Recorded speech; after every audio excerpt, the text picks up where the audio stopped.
요한계시록 이 책은 요한에 의해서 쓰였습니다. 이는 요한복음과 요한서신을 기록한 예수님의 사랑받던 제자를 가르칠 수도 있고 혹은 유대인 예언자로서 여행을 다니면서 초대교회를 가르쳤던 다른 요한일 수도 있습니다. 어쨌든 저자는 첫 단락에서 책의 종류를 분명히 밝힙니다.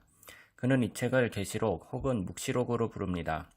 이는 그리스어로 아포칼립스라고 하는데 히브리 성경이나 다른 유명한 유대교 경전을 통해 요한의 독자들에게 친숙했던 문학의 종류입니다. 묵시록은 선지자의 꿈과 환상을 서술해서 하나님 나라의 관점으로 역사와 현재 사건을 조명해서 오늘의 역사의 마지막 결과물로 볼 수 있게 합니다. 요한은 이 묵시록을 예언이라고 말합니다. 예언은 하나님의 말씀이 예언자를 통해 하나님의 백성들에게 선포되며 주로 위기 상황에서 경고나 위로의 말씀을 선포합니다. 요한은 이 책을 예언으로 부르며 성경의 전통적인 예언서에 대열해 있으며 구약 선지자들의 예언을 인용하여 기록합니다. 이 묵시적 예언은 요한이 실제로 알고 있던 사람들에게 보내졌습니다. 이 책은 고대 로마 아시아 지방에 있던 7교회에 보내졌고 회람 서신으로 읽혀졌습니다. 여기서 7은 요한에게 중요한 숫자입니다. 이는 구약에서 7일 주기의 안식일에 근거한 완전함의 상징이며 요한은 이 책의 부분마다 7이라는 숫자를 엮어 놓았습니다. 이 책의 초반부에서 요한은 우리가 어떻게 이 책을 이해해야 좋을지에 대한 안내를 제시합니다. 유대의 묵시록들은 상징적인 형상과 숫자들을 통해 전달되는데 이는 언제 이 세상의 종말이 오는지 예언하는 비밀 암호가 아닙니다. 그보다 요한은 구약에서 가져온 이 상징들을 거듭 사용해서 독자들이 그가 암시하고 있는 구절들을 찾아보며 이 상징들이 무엇을 뜻하는지 발견하길 바라고 있습니다. 또 이 편지에서 요한은 실제로 1세기 교회들의 상황을 다루고 있습니다.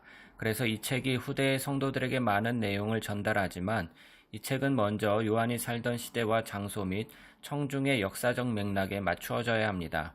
자, 그럼 책의 첫 부분으로 들어가 보겠습니다. 예수님께서 7교회에 하시는 말씀입니다. 요한은 반모섬으로 유배되어 있었습니다. 그곳에서 부활하신 예수 그리스도가 온 세상의 왕으로 높임 받으시는 환상을 보게 됩니다. 예수님께서는 7 금촛대 가운데 서 계셨습니다. 그리고 이것은 소아시아에 있는 7교회를 상징합니다. 선지자 스가랴의 책에서 인용한 것이죠. 예수님께서 각각의 교회가 마주한 구체적인 문제들을 다루기 시작하십니다. 몇몇 교회들은 부와 풍족함으로 인해 신앙이 냉랭해졌고 다른 교회들은 도덕적으로 타협한 상태였습니다. 그곳의 사람들은 여전히 제사의 음식을 먹고 있었고 이방 신전에서 간음을 행하고 있었습니다. 그러나 다른 이들은 여전히 예수님을 향한 믿음을 지키고 있었습니다. 그들은 괴롭힘을 당하고 때로는 극심한 박해를 받기도 했습니다. 그리고 예수님은 상황이 더 안 좋아질 것을 경고하십니다.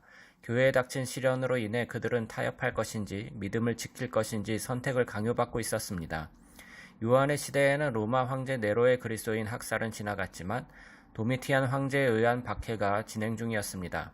그래서 핍박을 피하기 위해서든 그저 로마 시대 정신에 참여하기 위해서든 예수님을 부인하는 것이 그 시험이었습니다. 예수님께서는 그들의 신실하게 이를 극복하기를 혹은 문자 그대로 이기길 요구하고 계십니다. 그리고 예수님은 이기는 모든 이에게 상급을 주실 것도 약속하셨습니다. 각각의 상급은 책의 마지막 환상인 하늘과 땅의 결혼식에서 볼 수 있습니다. 그래서 시작 부분에서 책의 줄거리를 이끌어갈 중심 구성을 만들어 놓습니다. 예수님의 사람들이 끝까지 인내할 것인지, 그들은 하나님께서 예비하신 새 세상에 들어가게 될지, 그리고 왜 예수님을 향한 신실함이 이기는 것으로 묘사되어 있는지 말입니다. 책의 나머지 부분이 이에 대한 요한의 대답입니다. 요한이 하나님의 하늘 보좌의 환상을 목격한 후 그는 구약의 예언자들을 인용해서 그 모습을 묘사합니다. 하나님 주변에는 모든 창조물과 세상의 나라들을 상징하는 생명체들과 장로들이 있고 그들은 거룩하시며 유일하고 참된 창조주 하나님께 영광과 충성을 돌리고 있습니다. 하나님의 손에는 두루마리가 들려있고 그것은 7인으로 봉인되어 있습니다.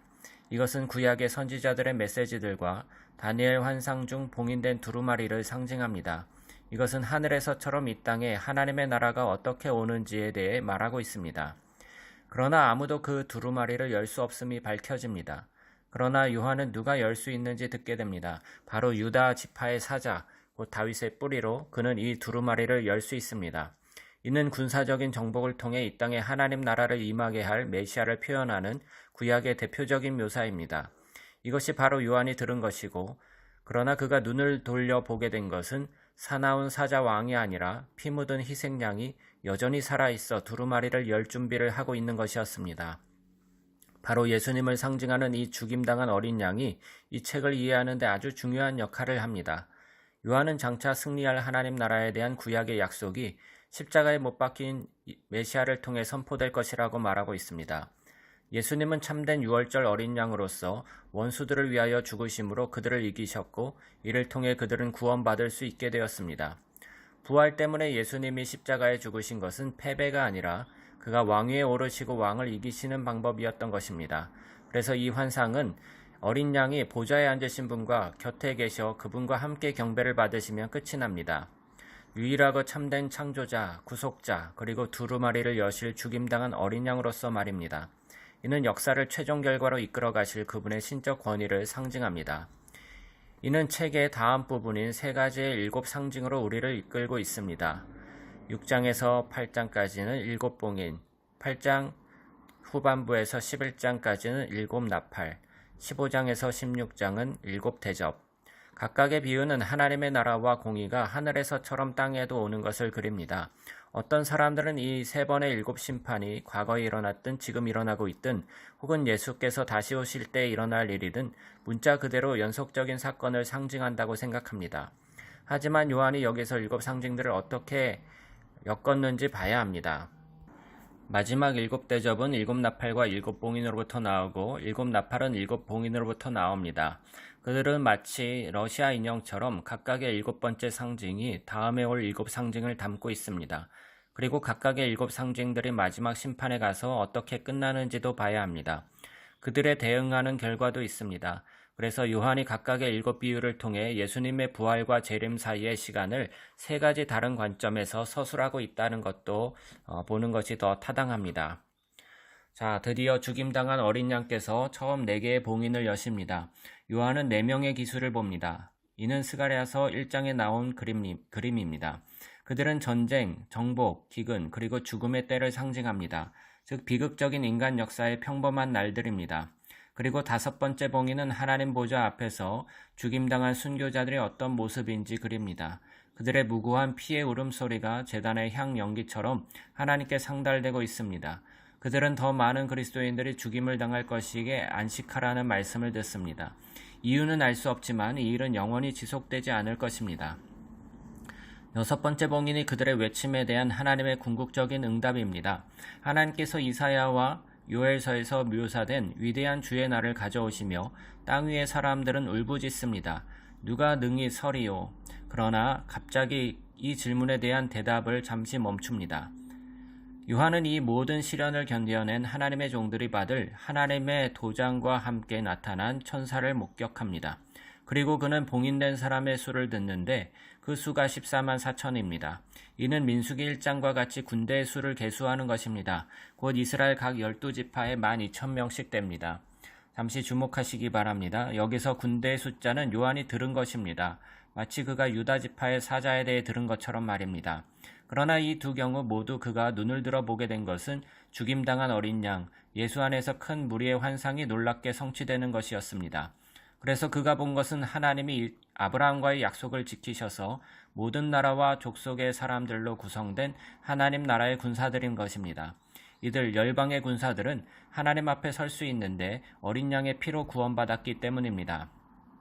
이제 그들은 정복자라 불리는데 어린 양처럼 그들의 원수를 멸한 것이 아니라 고통받고 증인이 되었기 때문입니다. 이후에 마지막 7째 인이 깨지고 두루마리가 열리기 전에 7 나팔이 나옵니다. 순교자들의 기도를 상징하는 향의 제단에서 가져오는 불이 땅 위에 부어져 여호와의 날이 완성됩니다. 이 7 나팔과 함께 요한은 돌아와서 이야기를 다시 시작합니다. 이번엔 출애굽기의 이야기가 펼쳐집니다. 먼저 처음 5개의 나팔은 애굽에 내려졌던 재앙을 다시 불러오고 6번째 나팔은 앞에서 봤던 4명의 기수를 풀어놓습니다. 그러나 이 모든 재앙에도 불구하고 출애굽기에서의 바로가 그랬듯이 세상 나라들은 회개하지 않습니다. 하나님의 심판만으로는 사람들을 겸손한 회개의 자리로 데려올 수 없는 것처럼 보입니다. 여기서 요한은 또 다른 막간 휴식을 가집니다.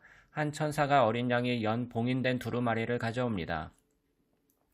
그리고 요한은 에스겔처럼 말씀을 먹고 그 메시지를 열방에 선포할 것을 명령받습니다. 드디어 두루마리가 열리고 하나님의 나라가 이 땅에 어떻게 오게 되는지 보게 됩니다. 두루마리의 내용은 두 개의 환상으로 펼쳐집니다. 먼저 요한은 하나님의 성전과 제단과 순교자들을 보고 그들을 측량하고 나눌 것을 명령받습니다. 이 그림은 스가랴 2장에 인용된 것입니다.